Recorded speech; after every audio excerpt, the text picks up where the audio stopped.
హిందువులు మాఘశుద్ధ సప్తమి రోజున రథసప్తమి పండుగ జరుపుకుంటారు. ఇతర మాసాలలో సప్తమి తిథుల కన్నా మాఘమాసం అందలి సప్తమి బాగా విశిష్టత కలది. ప్రకాశం జిల్లా కొమరోలులోని శ్రీ వెంకటేశ్వర స్వామి ఆలయంలో రథసప్తమి వేడుకలను కన్నుల పండుగగా నిర్వహించారు.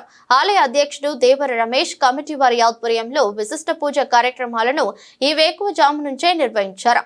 అనంతరం ఆలయం నుండి ఉదయం రాష్ట్ర ప్రధాన రహదారి వెంట స్వామివారిని 7 వాహనాలలో భారీ ఊరేగింపుగా గ్రామోత్సవం నిర్వహించారు. విశిష్ట పూజా కార్యక్రమాలు చేశారు. సాయంత్రం రథోత్సవాన్ని నిర్వహించారు. భారీ రథాన్ని భక్తులు లాగుతూ రాష్ట్ర ప్రధాన రహదారి మొత్తం గోవింద నామస్మరణతో మారుమ్రోగాయి. అనంతరం స్వామి వారికి హారతినిచ్చి కార్యక్రమానికి ముగింపు పలికారు. రకంగా రథసప్తమి ఘనంగా జరిగింది. కార్యక్రమంలో మహిళా భక్తులు, పురుషులు, పిల్లలు, ఆలయ కమిటీ వారు పాల్గొన్నారు. రథం ఊరేగింపు సందర్భంగా ఎటువంటి ఇబ్బందులు లేకుండా ట్రాఫిక్ ని నియంత్రిస్తూ పోలీసులు హెడ్ కానిస్టేబుల్ నారాయణ ఆధ్వర్యంలో సమర్థవంతంగా నిర్వహించారు.